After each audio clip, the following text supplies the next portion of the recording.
Mathias Sénard, bonjour. Bonjour. Vous publiez un nouveau livre qui a pour titre Boussole, publié donc aux éditions Actes Sud, un livre qui nous entraîne vers l'Orient. Alors, en quelques mots, que raconte ce nouveau livre? Eh bien, nous sommes à Vienne aujourd'hui, donc en Autriche.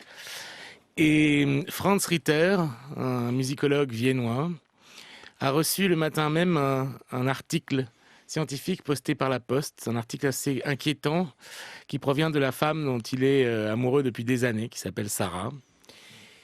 Et de fil en aiguille, au cours de cette longue nuit d'insomnie, il va se remémorer non seulement son histoire avec Sarah, mais aussi au-delà de ça, ses voyages en Syrie, en Iran, en Turquie. Et de fil en aiguille, reconstituer une espèce de grande histoire de tous ceux qui se sont passionnés pour l'Orient, et aussi des orientaux, syriens, libanais, iraniens, qui eux-mêmes ont fait le voyage de l'autre côté. Il s'agit un peu d'explorer les deux côtés de cette porte de l'Orient, qu'était Vienne autrefois, et de voir si Vienne est une porte, sur quel Orient est-ce qu'elle ouvre. Alors, l'Orient, c'est une région que vous connaissez bien et qui vous fascine aussi. Oui, c'est vrai que j'ai passé de nombreuses années au Moyen-Orient. J'ai vécu en Syrie, au Liban, un peu en Iran. J'ai appris, enfin, ça ce sont mes études, l'arabe et le persan. Et l'étude de la littérature persane et arabe m'a vraiment beaucoup appris. Et c'est vraiment quelque chose qui fait partie de moi. Je pense que euh, j'ai vraiment changé au contact de ces cultures. Et c'est vraiment une partie très importante de ce que je suis aujourd'hui. Que vous apporte l'Orient, Mathias Sénard? Évidemment, énormément. D'abord, l'arabe, par exemple, est une langue que je parle quotidiennement. J'ai- J'y retourne le plus souvent possible, même si malheureusement, aujourd'hui, la Syrie est en ruine et la plupart des Syriens en exil. Mais l'Orient m'a vraiment apporté beaucoup, justement, dans la découverte de sa diversité, hein, et de la richesse qu'a créé justement les contacts entre ces différentes langues, ces couches d'histoire qu'on peut retracer pierre par pierre depuis la plus haute antiquité, en passant par voilà, les époques palmyréennes, dont on parle malheureusement beaucoup aujourd'hui, jusqu'au monde arabe contemporain. Je pense que ce qui m'a vraiment passionné, c'est de voir comment ces régions finalement se fabriquent par des contacts, comment la Méditerranée a la possibilité de créer, justement, de fabriquer la plus grande diversité et en même temps toujours de la détruire. L'Orient a-t-il été toujours divisé? Alors, il faut voir que l'Orient, c'est une fiction. Hein. Ce qu'on appelle l'Orient, c'est un rêve, un ensemble de récits construits en Europe et aussi à l'est du Bosphore, des récits qui se superposent, qui se mélangent et qui créent une image, hein, qu'on appelle Orient. Euh, L'Orient est fantasmé, alors. L'Orient est avant tout un fantasme, un rêve, un ensemble de rêves et de récits. Et qui, bien sûr, comme tous les rêves et les histoires, partent du réel, se fabriquent avec le réel. Et finalement, sans doute, une des constructions communes, hein, à l'Est et à l'Ouest, communes à l'Europe et au monde arabe ou au monde turc, au monde persan, c'est justement la construction de cet Orient de ce monde de rêve qui va depuis les images des Mille et une nuits, en passant par les harems d'Ingres et les musiques de Florent Schmitt, par exemple, orientaliste. Voilà, tout ça recoupe, se mélange et fabrique un monde qui n'est pas uniquement imaginaire, puisqu'il existe aussi. Et c'est aussi le monde de la domination, hein, de l'Orient. C'est aussi quelque chose qu'on a voulu dominer, posséder par l'imaginaire et aussi par la colonisation.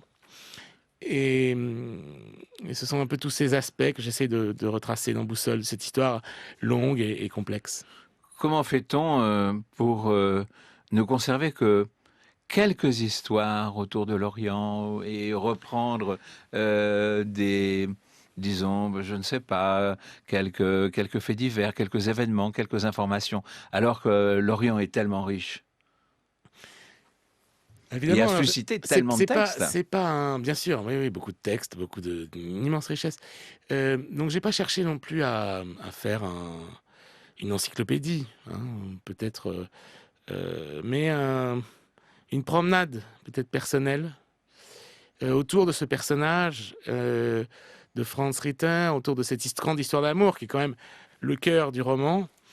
Cette grande histoire d'amour qui rejoint les histoires d'amour de Tristan et Iseult ou de Vis et Ramin, de Leila et de Majnun, et toutes ces grandes aventures classiques et amoureuses, de passion.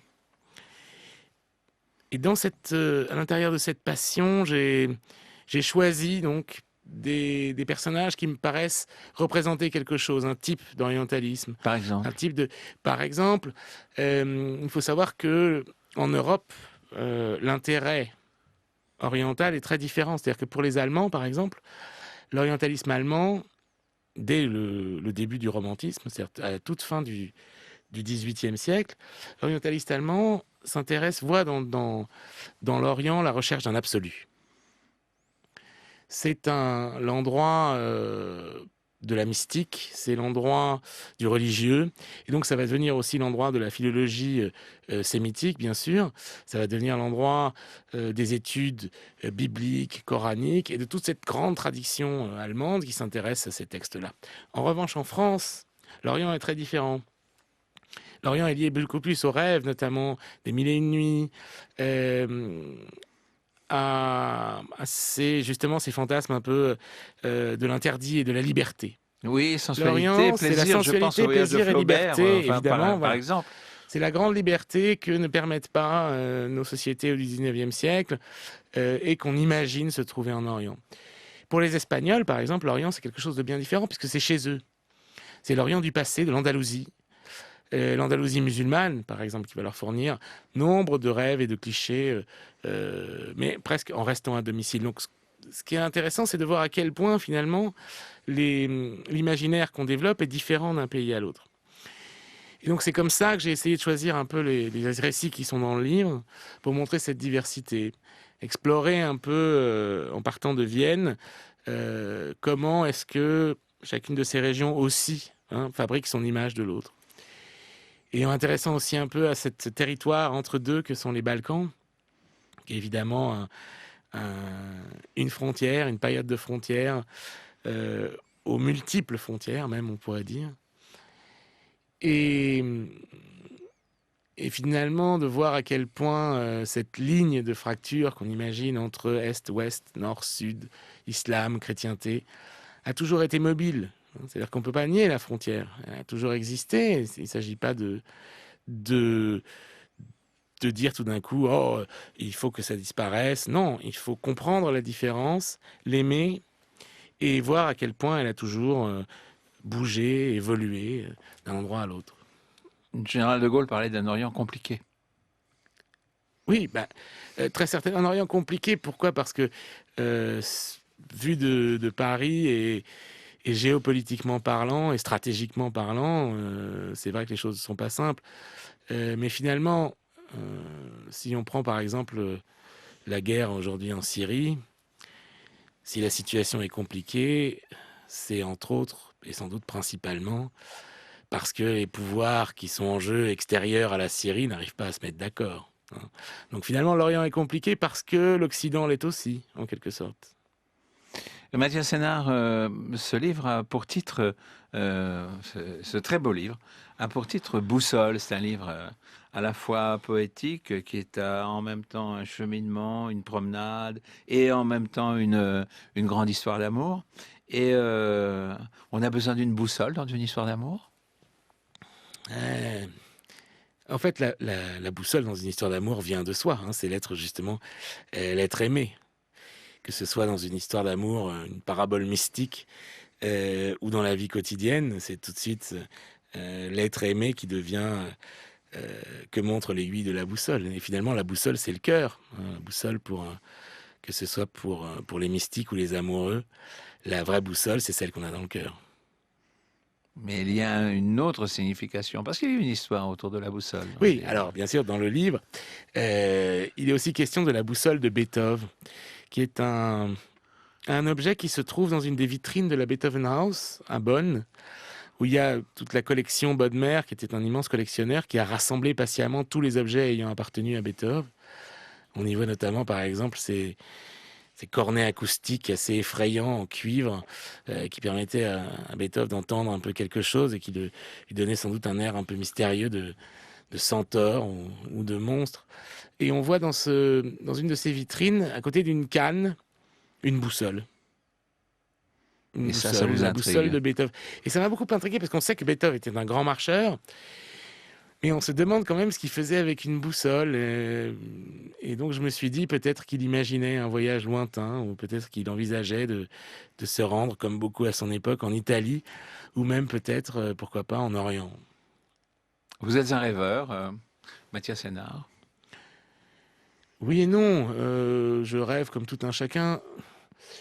Après, peut-être j'ai la possibilité, oui, de me laisser entraîner sur les pentes de la rêverie, dans les livres, la contemplation, les paysages, la peinture, la musique. Et effectivement, ça fait partie, je crois, d'une forme de rêve éveillé, en tout cas.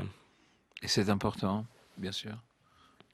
Oui, oui, c'est important je pense, de laisser vivre en cette partie de l'imaginaire, parce que en fait, c'est une forme de curiosité. Et la curiosité vous amène forcément à autrui et donc à l'enrichissement de soi. Merci beaucoup, Mathias Sénard. Merci à Donc, vous. je rappelle le titre de votre livre, Boussole, publié aux éditions Actes Sud. Une image donc qu'on va mieux voir sur l'écran. Merci beaucoup. Et puis, je ne peux faire qu'une seule chose, c'est donner envie de lire à ceux qui nous regardent votre livre.